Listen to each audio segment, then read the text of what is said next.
Well, I watched it. Did you watch it? I'm disgusted. I'm disgusted. I'm ashamed of those moderators at ABC News. They did exactly what their bosses wanted them to do. The person who runs ABC News is a close personal friend of Kamala Harris, that is responsible for Kamala Harris and her husband meeting. And they did Dana Walden's bidding tonight.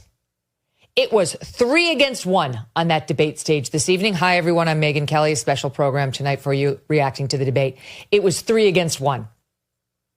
It's very easy to look like you know what you're doing when both moderators are entirely on your side.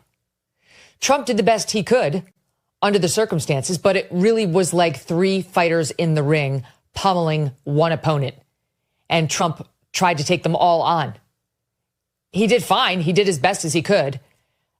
He was thrown a few times to the point where he was unnecessarily defensive and he was getting angry. And so was I. Were you? This was a mistake to trust ABC News with this debate. The Republicans must learn from this mistake. The same way the Democrats never agree to do anything with moderators they don't entirely trust.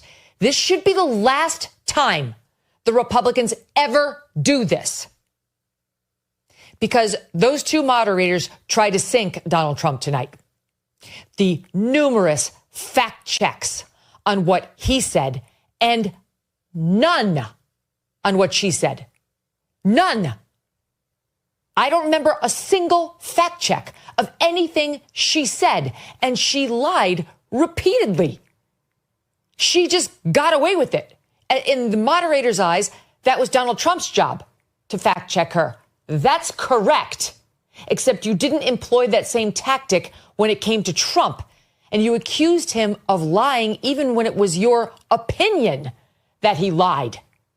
When Trump tried to say that his comment that he lost 2020 by a whisker was him being sarcastic, David Muir actually injected saying, I didn't hear sarcasm. Who gives a shit what you heard? Who died and left you political analyst in chief? You're supposed to be the objective news anchor of World News Tonight. That's a comment you make to your significant other, David, not on the debate. It didn't sound like that to me. Shut up. That is inappropriate. It's not for you to make that call. Leave it up to Kamala Harris. Leave it up to people like me who will play the soundbite and let the audience decide. But you were out of line, and they did it to him over and over and over again. And the worst piece of all of this is the obvious tactic by ABC News, which was as follows.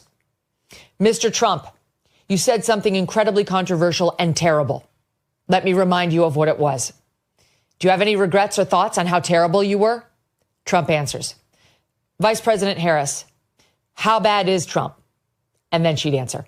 It happened over and over again. That was the format. Mr. Trump, you're a piece of shit. Kamala Harris, isn't he a shit? Thank you. It was incredible. And then anything Trump said, fact check, fact check, fact check. And their fact checks were full of shit. I'm swearing even more than normal right now because I'm mad. I'm angry. I'm angry at them, at ABC, at my industry that I want nothing to do with. And I've never been happier to be outside and be able to say how I truly feel. And yes, even with some colorful words, because that's what the situation calls for. They're trying to steal this election. They're openly working to sink him.